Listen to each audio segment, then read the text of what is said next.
میرے رسول کریم صلی اللہ تعالیٰ علیہ وآلہ وسلم نے فرمایا، جب تمہیں کوئی برا خواب آئے تو شیطان تم سے کھیل گیا، جب تم کوئی برا خواب دیکھو تو یہ بخاری مسلم ہے، اور 3 نسخے حضور نے بیان فرمائے۔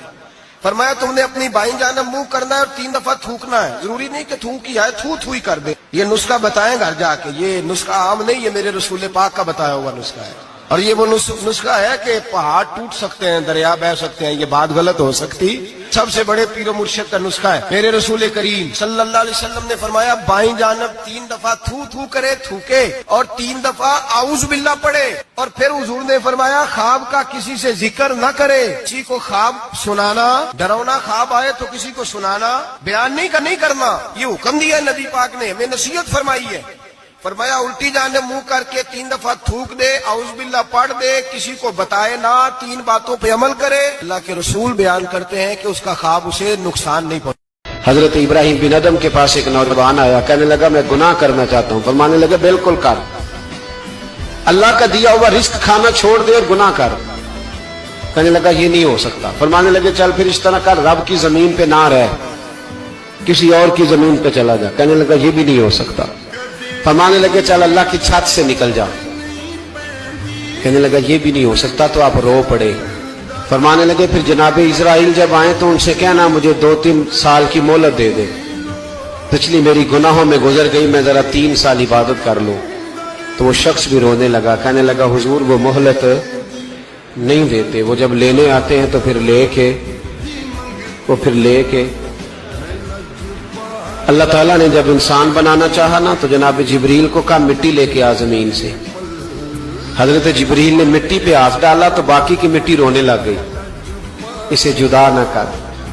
تو جناب جبریل چھوڑ کے چلے گئے۔ حضرت میکائیل کو بھیجا مٹی لا، مٹی پہ ہاتھ ڈالا تو باقی کی مٹی رونے لگ گئی، چھوڑ کے چلے گئے۔ جناب اسرائیل کو بھیجا، مٹی پہ ہاتھ ڈالا تو باقی کی رونے لگ گئی، چھوڑ کے نہ جاؤ۔ تو حضرت اسرائیل فرمانے لگے تیرا رونا دیکھو کہ رب کا حکم دیکھو۔ وہ لے گئے، جب پیش کی تو رب کریم نے فرمایا اسرائیل جان نکالنے کی ڈیوٹی بھی تیری، تو مٹی کو لے آنا، باقی مٹی روتی بھی رہے تو روتی رہے، جب میرا فیصلہ آ جائے تو پھر اس میں کوئی گنجائش، ہم کھاتے بھی اللہ کا ہیں، نافرمانی بھی اس کی کرتے، زمین پہ بھی اس کی چلتے ہیں، نافرمانی بھی اس کی کرتے، حکم کسی اور کا مانتے، چھت پہ رب کریم کی رہتے، اس طرح نظام نہیں چلتا۔ میرے بھائی یاد رکھ لو، گناہوں کی سزا ملے۔ تیز بخار ہے نبی کریم کو، 2 صحابہ سہارا دے کے مسجد میں لائے، نبی پاک علیہ السلام کو بظاہر سہارا دے کے لایا گیا۔ کریم رسول نے لوگوں کو جمع کیا، حضور آج کیا ہونے والا ہے، آج کیا کہا جائے گا، آج کس لیے میٹنگ بلائی ہے؟ نبی کریم کے کل صحابہ جب مسجد میں جمع ہوئے تو کھچا کھچ مسجد بھری ہے۔ مثال ظاہری سے چند یوم پہلے کی بات، نبی پاک نے فرمایا آج تمہیں کوئی جہاد کی ترغیب نہیں دینی، آج کوئی نیا پیغام نہیں دینا، آج تمہیں بتانا ہے کہ رب نے اپنے بندے کو اختیار دیا ہے، چاہے تو دنیا میں رہے، چاہے تو اس کی بارگاہ میں حاضر ہو جائے۔ اس عبد نے بارگاہ ربوبیت کی طرف لوٹنے کا ارادہ کر لیا ہے۔ حضرت صدیق اکبر رونے لگے تو صحابہ نے کہا تمہیں کیا ہوا؟ کہنے لگے سمجھ نہیں رہے، کسی کی بات نہیں کر رہے، نبی پاک تو اپنی بات فرما رہے ہیں، اس نے جانے کا ارادہ کر لیا۔ سنیے میرے بھائی، محبوب پاک نے فرمایا بھائی کسی شخص کو میری طرف سے کوئی تکلیف پہنچی ہو تو بدلہ لے سکتا ہے، بدلہ لے سکتا ہے، کسی کو تکلیف پہنچی۔ صحابہ پھوٹ کے رونے لگے، محبوبہ کرم ہی کرم ہوا ہے، رحمت ہی رحمت آئی، آپ کے بارے میں گمان کرنے والا بھی دائرہ ایمان سے نکل جائے۔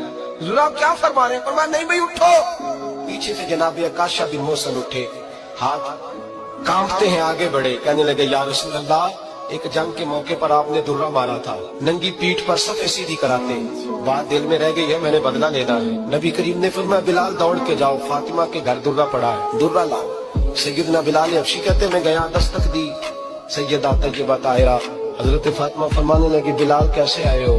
اماں جی وہ درہ چاہیے تھا۔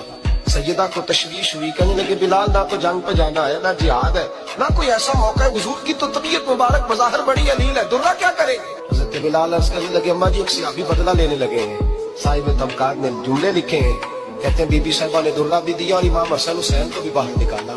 فرمانے لگی عکاشہ سے کہنا 100 درے مارے، ان 2 شہزادوں کے جسم پر نبی پاک کے قریب نہ جائے، میں نے 2 بچے پیدا ہی اپنے محبوب پر قربان کرنے کے لیے کیے، ان کو لے جا۔ حضرت بلال کہتے میں 2 شہزادے لے کے آیا، اور جب دروازے میں لے کے پہنچا تو نبی پاک نے دیکھا تو آنکھوں میں آنسو آ گئے۔ فرمایا ان کو بٹھا دو، مجھے پتا ہے فاطمہ نے کیا کہہ کے بھیجا ہے۔ حضرت سیدنا بلال فرماتے ہیں درہ میں نے جناب عکاشہ کو دیا، حضرت عکاشہ درہ لے کے آگے جو بڑھے تو حضرت ابو بکر صدیق نے ان کے پیروں پہ ہاتھ رکھا، فرمایا عکاشہ میری طرف آ جا، مجھے مار درے، نبی پاک کے قریب نہ جا۔ مصطفیٰ کریم نے فرمایا ابو بکر تو ہٹ جا، اسے آنے دے۔